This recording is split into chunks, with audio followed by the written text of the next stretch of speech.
Olá, graça e paz, tudo bem com vocês? Eu espero que sim. Que bom estarmos mais uma vez neste canal, onde nós juntos compartilhamos, meditamos, conversamos sobre as grandes maravilhas do nosso Deus. E este é o quadro Caminhando com os Salmos. Meu nome é Luana e você está no meu canal. Sejam muito bem-vindos, seja muito bem-vinda. Hoje nós iremos compartilhar os Salmos de número 33 com a ajuda do doce Espírito Santo. Então, bora lá para 22 versos da mais pura vitamina dos céus. Devido ao nosso tempo, meus queridos, eu escolhi alguns versos para que a gente possa meditar aqui nesse curto espaço de tempo que temos aqui na plataforma. Mas eu espero que você esteja lendo todo o Salmo e meditando sobre ele, porque o Senhor quer dar muito mais além do que aquilo que eu consigo aqui transmitir em palavras, tá bom? Antes da gente começar a nossa leitura, eu gostaria de convidar vocês a compartilhar este vídeo para abençoar mais e mais vidas. Também não se esqueça de se inscrever, que é muito importante para nós, tá bom? Então, bora lá juntos ler alguns versos. Vou ler aqui o de número 1. Davi escreveu este salmo quando fugia do seu filho Absalão. Todos vocês que obedecem a Deus, o Senhor, alegrem-se por causa daquilo que ele tem feito. Louvem a Deus todas as pessoas honestas. Verso 4 e 5. As palavras do Senhor são verdadeiras, tudo o que ele faz merece confiança. O Senhor Deus ama tudo que é certo e justo, e a terra está cheia do seu amor. Vamos ver os versículos 11 ao 14. Mas o que o Senhor planeja dura para sempre. As suas decisões permanecem eternamente. Feliz é a nação que tem o Senhor como seu Deus. Feliz o povo que Deus escolheu para ser dele. Glória a Deus. O Senhor Deus olha dos céus e vê toda a humanidade. Do lugar onde ele mora, ele observa todos os que vivem na terra. Os versos 21 e o 22. O nosso coração se alegra por causa do que o Senhor tem feito. Nós confiamos nele porque ele é santo. Ó Senhor Deus, que o teu amor nos acompanhe, pois nós pomos em ti a nossa esperança. Aleluia! Que maravilha de salmo, né? Nós vemos que este salmo é mais um do rei Davi. Ele foi feito para ser adorado em comunidade, exaltando a Deus pelas vitórias do seu povo, sobretudo sobre os seus inimigos. E nós vamos agora discorrer algumas perguntas que nós podemos responder com esses salmos. Já no versículo 1, nós já podemos responder a seguinte pergunta: quem deve adorar ao Senhor? Olha que pergunta interessante, meus queridos. Quem deve adorar ao Senhor? Então vamos meditar um pouquinho. Junto com o verso 11, o verso de número 1 traz essa resposta, que quem deve adorar ao Senhor é aquele que é justificado pela fé, é obediente em seus caminhos, é os que pode adorar ao Senhor de todo o coração, para aqueles que experimentaram a graça de Deus e o seu perdão. Então é muito correto nós nos apropriarmos deste louvor. Ele é o Criador e cuida de nós. Somos o seu povo e rebanho do seu pasto.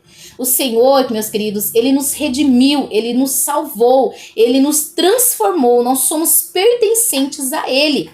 É interessante que o dirigente deste culto, aqui descrito no Salmo, ele exorta o povo a adorar, regozijar, tocar instrumentos, louvar, cantar, salmodiar, né? Um pecador salvo pela graça de Deus não pode, não deve, irmãos, ter dificuldade quanto a isso. Nós não devemos ter dificuldade alguma em louvar ao Senhor, porque nós somos dele. Ele nos amou primeiro, né? Em João 3,16 vai dizer que Deus amou o mundo de tal maneira que deu o seu Filho unigênito para todo aquele que nele crê não pereça, mas tenha vida eterna. Então nós somos dele. A segunda pergunta que nós podemos responder neste salmo, né? Primeiro, é quem deve adorar a Deus. E agora, como devem adorar a Deus? Nos versos 2 ao 4, nós encontramos então a resposta. Então vamos lá. A adoração no santuário, ela incluía o uso de vozes e também de instrumentos. De acordo com o versículo 3, as vozes deveriam ser cheias de entusiasmo no espírito. porém discretas, jubilosas no Senhor, mas reverentes. E os instrumentos? Bom, eles deveriam ser tocados com muita habilidade. Para isso, os músicos deveriam dar o melhor de si para o Senhor. Então, nós podemos pensar aqui nesses versos que nós devemos dar o nosso melhor a Deus, seja com as nossas vozes, cantando cheios de entusiasmos no Espírito, e se formos, abençoados com o dom de tocar instrumentos, então nós devemos dar o melhor de nós. Também é possível aqui nesse verso que nós encontramos, um novo cântico. Isso estava se referindo a algo novo, ou a forma de expressão. O Espírito de Deus, meus queridos, ele pode transformar um cântico antigo em um novo. À medida que nós crescemos no conhecimento de Deus e da sua palavra, quando nós temos novas experiências, nós vamos abrindo o nosso coração e aí um cântico novo, ele começa a nos encher. Uma apreciação cada vez maior dos salmos, dos hinos e dos cânticos espirituais nos leva a esse crescimento na vida cristã. É de muita importância que a adoração que nós entregamos a Deus, meus irmãos, ela seja bíblica, ela seja embasada nas Sagradas Escrituras, ou seja, o alicerce da adoração, da exaltação, do momento de adoração precisa ser bíblico, Assim como um pastor não pode pregar uma mentira, também nós, como verdadeiros adoradores de Deus, não podemos cantar algo que não é verdadeiro. Hoje em dia nós encontramos muitas canções religiosas que elas estão equivocadas em alguns termos doutrinários. Então nós precisamos entender que a nossa adoração, ela não pode ser contrária à palavra de Deus. Ela precisa expressar aquilo que já está na palavra do Senhor. Então nós já respondemos a pergunta de quem deve adorar a Deus e como deve adorar a Deus. A terceira pergunta que nós respondemos no Salmos de número 33 é a seguinte: por que nós devemos adorar o Senhor? Por quê? Boa pergunta, não é verdade?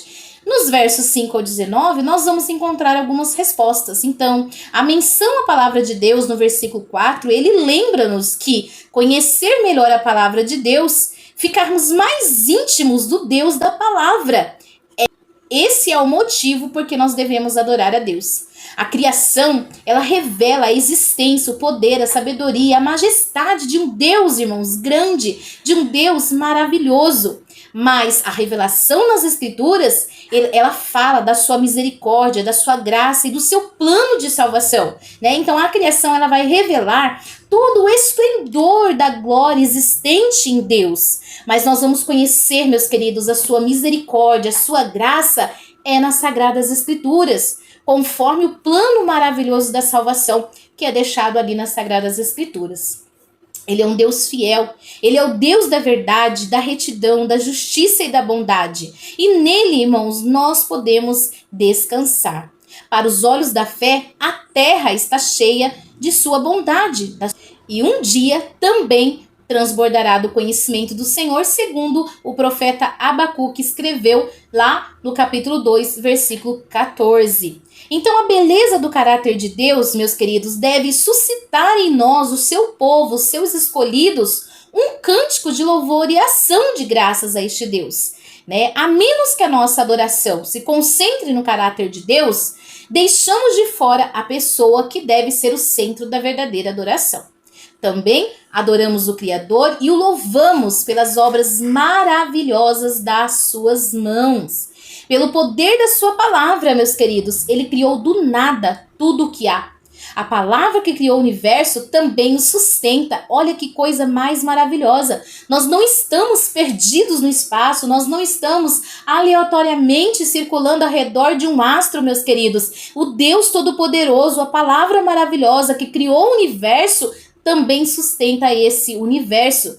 Por isso, a adorar o Senhor, nós louvamos o Criador e também agradecemos por tudo que Ele provê nas nossas vidas para que a gente possa viver nesse planeta. Também devemos nos manter firmes no propósito de sermos bons mordomos, ou seja, não usar mal e nem desperdiçar as maravilhas que o Senhor nos dá todos os dias. O nosso louvor, nós devemos agradecer a Deus pela sabedoria dos seus conselhos. Infelizmente, meus queridos, certos líderes tomam decisões que afetam o destino das nações, mas nem por isso, né? Nem porque o homem às vezes não dá permissão a Deus para governar, nem por isso nós podemos acreditar que não seja feita a vontade de Deus de maneira alguma, pelo contrário, a vontade de Deus sempre se realiza. O Senhor, ele frustra os planos de governos e projetos de uma nação, se ele quiser.